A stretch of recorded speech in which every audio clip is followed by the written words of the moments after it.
If who I am is what you think of me, then who I am is your perception that I have made my belief.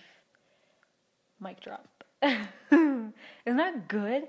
If who I am is what you think of me, then who I am is your perception that I have made my belief. Who does this? Raise your hand. It's okay. You can raise your hand. So many of us, what we do is we base who we are, who I am, based on what someone else thinks of me. And then I start perceiving myself as how they perceive me, and I make that my belief about me. And I get stuck in this mold, in this box, and then I live my life from just this smallness, this littleness, this uncomfortable space because I'm too afraid to step beyond it because I have based my identity on what everyone has thought of me, what everyone thinks of me, and what they have told me they think of me, and how they've treated me, and the experiences I've had with people, da da da da da. That is an old, limited way of thinking. And oftentimes what happens is that if we've had traumatic childhoods, or if we've had some kind of trauma or painful relationships with our parents or authoritative figures, people who are our guardians, and if they thought of us in a very unlovable, unworthy, incapable, insignificant, undeserving, then that is the identity we adopt on to ourselves, and then we think that is who we are. If I am is what you think of me. So what happens is, as children, we're looking to others to tell us, who we are. We're learning. We're in this learning phase. This is a tree, this is a couch, I have blue eyes, what all of this means. And we adopt other people's perceptions of the world and we make it our own, but we never take the time to question it. And then we realize, well, why do I continue to feel unworthy, or continue to feel unlovable, or continue to feel like no matter what I do, I'm just not good enough, that I'll never be good enough? It's because who I am, I have based that on what someone else has once in the past thought of me, and I continue to live that story. But you are in charge of changing who you are and what you think of yourself. And this is self-liberation. This is self-awareness. This is the first step to really unraveling this, I like to call it, peeling back the layers of this onion and saying that, okay, if I am not what you think of me, then who am I?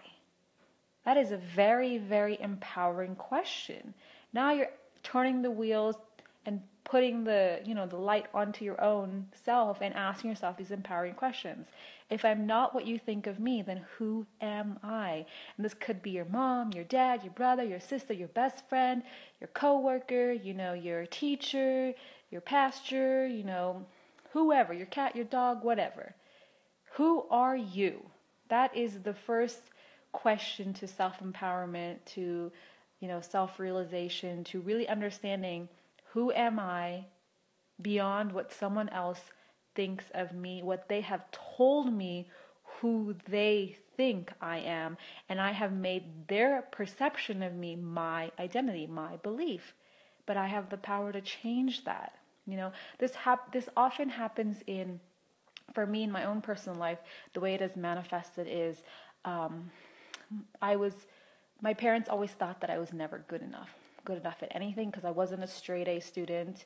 I wasn't, got into an Ivy League school. I didn't become a doctor or become, whatever they wanted me to become. So I automatically, since I didn't fit into their mold of who they thought I wasn't good enough for them. But what I did is I adopted their perception of me and made that my belief, made that my identity, and I struggled with it for so many years, because no matter what I did, I never felt like I wasn't good enough. I felt like I could never be good enough. It's because I based who I was upon someone else's perception of me, what someone else told me, what they thought of me. I never realized or paused to ask myself, what do I think of me? Who am I? How do I want to feel about me? And when you do that, you're like, I don't want to feel not good enough. I want to feel like I'm just good enough as I am all the time. That feels so much more better. It's like a burden. It's like a release off your shoulders, realizing that I don't have to be what you think of me. And I don't have to be the definitions that you have placed upon me because I didn't, I wasn't a good girl, or I wasn't pretty enough to you, or I wasn't good enough to you because I didn't achieve this. But that is something you have to go in and ask yourself. So this week, it's Monday. I want you to do some homework this week, okay? If who I am is not what you think of me, then who am I? How do I want to perceive myself? How do I want to feel about myself? What do I want to think about myself? Those are some questions I want you to journal this week. And take one statement from your journalings. Maybe you want to start perceiving yourself in a way that is, I am beautiful. Or I am worthy as I am. I am accepting of myself. Whatever it is that you want to start, however you want to start feeling about yourself and perceiving about yourself, try that on and practice it this week, because practice is what creates the new story. With practice, we learn a new way of relating to ourselves, a new way of perceiving ourselves, and a new way of knowing ourselves. That's your homework for this week. All my love. Wherever you are in the world, have the day you want to have and be the person you want to be, because who you are is a gift. All right, I will catch you later.